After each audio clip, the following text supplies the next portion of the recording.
Today we're talking to Max Engling. He is a candidate in the Republican primary in the 5th Congressional District. So, Max, my friend, thank you very much for being with us. Always good to have you here. Thank you very much. Happy to be here, Abdul. I appreciate it.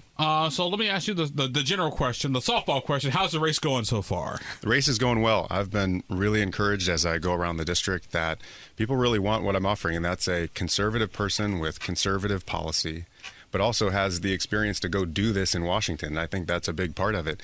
People are sick of just talking about being conservative. They want someone that can go act on that and really do the conservative things we talk about. So I've been encouraged. When we talk about those conservative things, what exactly do you mean, those conservative things? Because conservative means different things to different people. Yes, it does. As you probably imagine and guess. You're right about that. And, so one of the things is, as I go around the district, I hear the cost of living as being one of the biggest issues that we see, and absolutely, rightly so. And to me, it's not that hard to solve that. The current administration wants to say, all right, let's change the interest rate and we're going to bring down the rate of inflation. To me, that doesn't solve the problem. That just changes the pain point. So the conservative option there is stop spending so much money in Washington. It's also retapping American energy and having access to those markets again. And then it's reducing regulations. And regulations are stifling small businesses. It's energy. It's across the board. And so there's things like that on the conservative side that I think are pretty straightforward that we just need to actually accomplish. It also includes things like border security. Obviously, that's a huge piece of this right now. And it's not a hard challenge to solve. It's just that we need to have the political will to do it. Part of that's going to be flipping the White House in the next election, but part of that's also just having good, strong members of Congress that are willing to close the border, stop the incentives to have people coming up, and really do the conservative policy on that. Here's a question. How do you close the border? Good question. So, one, it is important to have a real impediment at the border, so building the wall. But also it's important to say, how do we stop incentivizing migrants to come up from Central America, South America, and around the world? And that means we're not giving them a debit card anymore. We're not flying them around the country anymore. We're not giving them a hotel room and saying, show up in Milwaukee in 4 months and go to your hearing. And they're just not doing that. So stop the incentives. But then also a lot of it is supporting Border Patrol. When I was at the border, I've been to the border a couple times in the last year, both in Texas and in Arizona. And one of the ranchers we talked to, he said he has the tech, he has the sensors, he has the lights, all of that. He's just from the previous administration, from the Trump administration, and he's just not allowed to plug it in by the current administration. It's a real problem. Obviously, walls are an interesting border concept. My thing about building a wall, now some people say you should build a wall all the way from the Pacific River, or the Pacific Ocean all the way to the Gulf of Mexico. Good luck with that. My issue with the wall has always been, the thing about a wall is you can climb over a wall, you can scale under a wall, you can go through the holes in the wall, and that's like that's a pretty long border. So are walls enough, or is it going to take more than a wall to solve our immigration issue? No, you're absolutely right. A wall is not enough on its own. You're right about that. But I do think it provides a valuable impediment to folks that are coming up as that first line of response. But then it really is, one, you want to stop folks from being encouraged to come up, period. And then two, a wall provides that impediment when you have Border Patrol officers, enough Border Patrol officers on the border, and they can then reach out immediately when something has been breached, as long as they have the support and the resources to do that. What about another root cause of our immigration are the issues in Latin and Central America? Do you have any proposals, any plans to help address those issues so people aren't leaving? They can stay where they are, be fruitful, be prosperous, have democracy, whatever form of government that they so choose and desire. Yeah, you're right. That's very important because it's a big piece of why folks are coming up.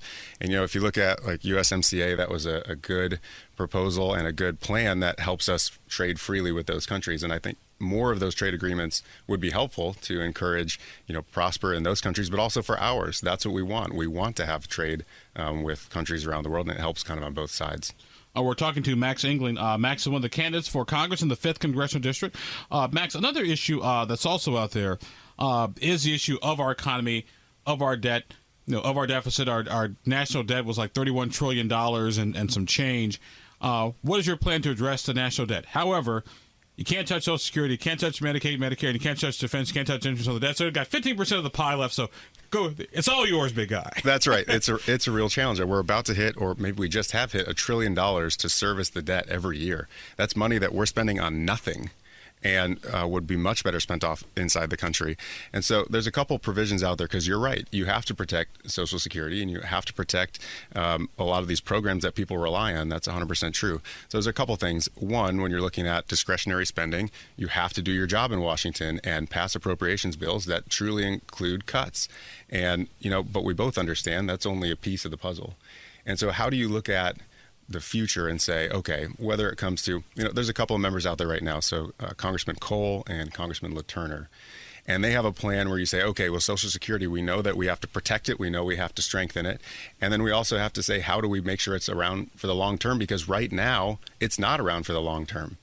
And so their plan is to say, put a bipartisan group in the room. I think it's 180 days. You come up with this plan. And when they're done with the plan on both sides, it has an up or down vote on the House floor and the Senate floor.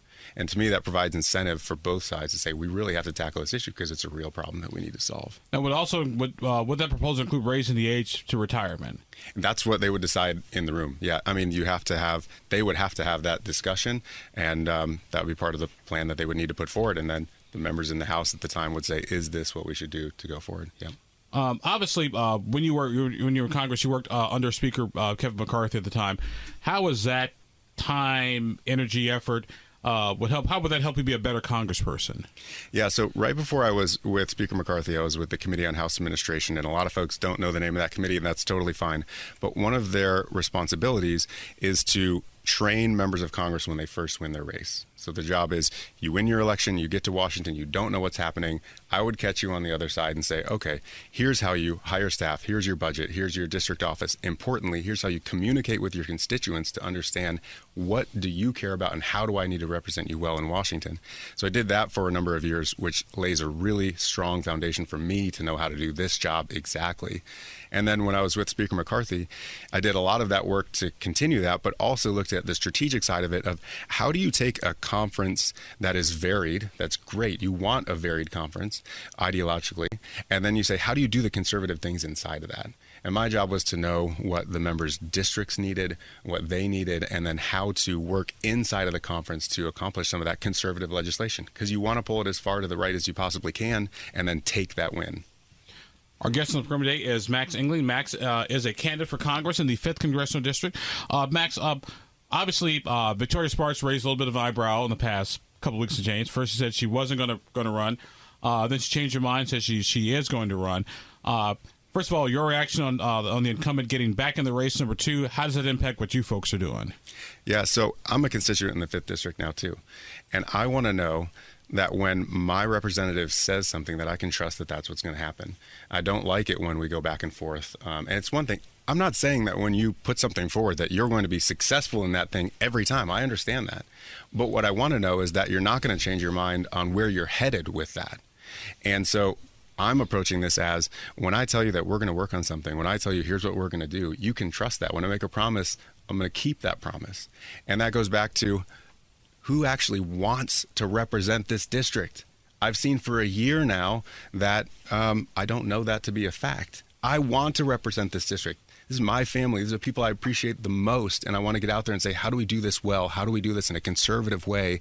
And how do we make sure that the 5th District is the most successful? So you're not saying this. So just to make sure we're clear, you're not saying that it's bad to change your mind. So just to make sure we're clear on that, you're not saying it's bad to change your mind. You're saying it's bad to sort of change direction, so to speak, or maybe just make sure we're clear on what you're saying here. Yes, that's right. And I'm not saying you can never change your mind, certainly, but when it becomes more, because our wives not change their minds, we probably wouldn't be married right now. That's true. But when it becomes a pattern of behavior, where now I have not necessarily an expectation that when I hear something that's going to be what happens in the future, that's where it becomes problematic. How are you going to compete with the last time I checked the filings? I will check again this weekend. The number of people running in the 5th District almost seems like a CVS pharmacy receipt. It's like, good Lord. It's like, it's really, really long, really big. So how do you compete with folks like Victoria Sparks and also Chuck Goodrich, Raju Chintala, and all the rest of the folks who are running? Yeah. And, if you look historically at this seat, it does attract a large number of candidates basically every time that it's an open seat. And to me, it doesn't matter what some of these other folks are bringing as far as what does that mean to me. I'm running my race and I'm saying, here's what we bring to the table on the conservative side. Really, what the 5th District needs is somebody that can get out there, be conservative, and do the work. And, one of the things that's interesting is if you look at the makeup of the current House, you look at the background of the members that are there, the number one most common background is former state legislator. The second most common background is a business person. And those are not bad things, but it's not what Washington is lacking. What Washington is lacking is somebody that can go out there and be effective and do the work. And I would also add lawyers, too. Yeah, that's fair. That's fair. That's fair. So we are really just running our race and saying, hey, we're getting out there with the message. People want someone who's conservative, someone who's going to take the wins when we can get them, because I'm tired of losing.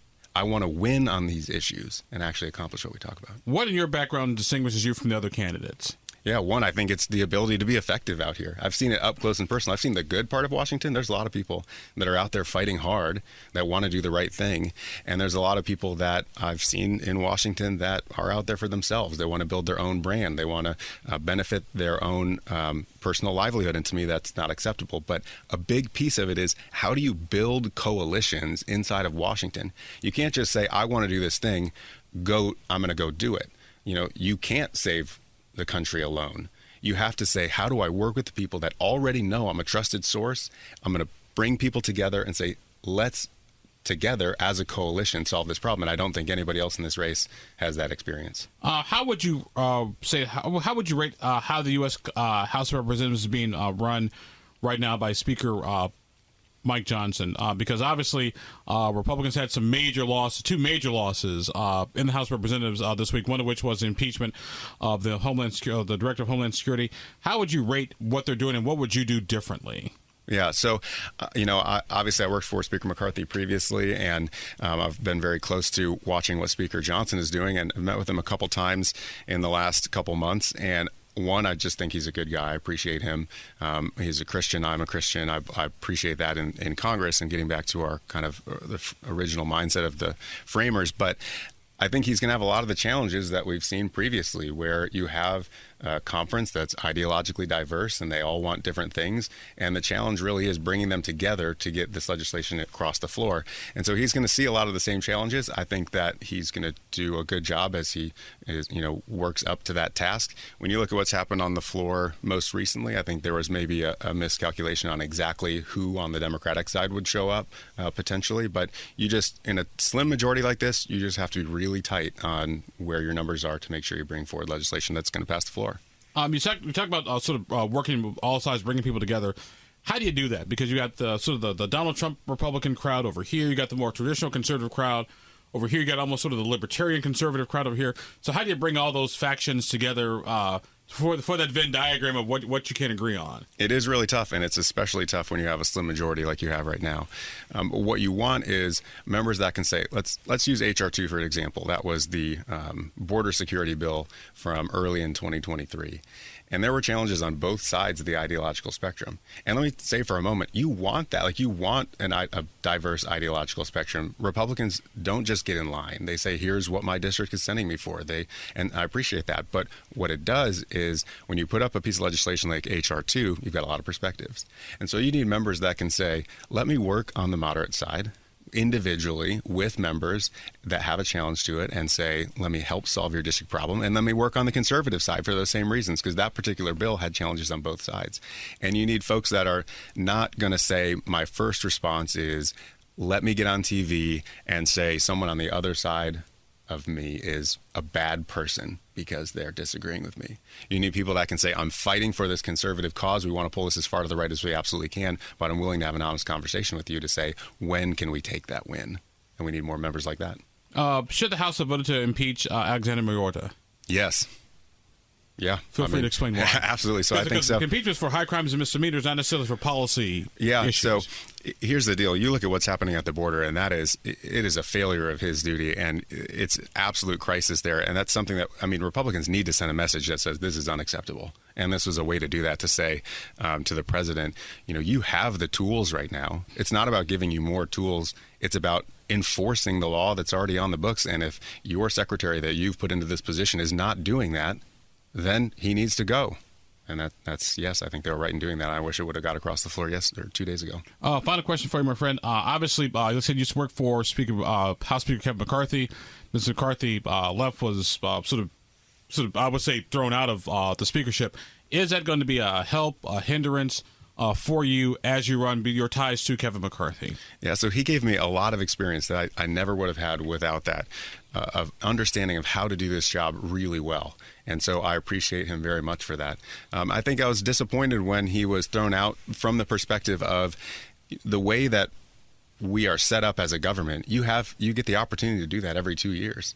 You say, I don't like the way that the House is run by the Speaker, and you can absolutely pick a new Speaker the next time. But what I saw in the 3 weeks that he was being pushed out and that a new Speaker hadn't been elected is that there were appropriations bills with cuts in them sitting on the floor waiting to be passed, and they couldn't be taken up because we didn't have a Speaker that could put it on the floor. We even saw that with some international crises that were happening. We couldn't address those crises because there was no one to lead, and there was a question of whether Patrick McHenry could do that in the temporary position.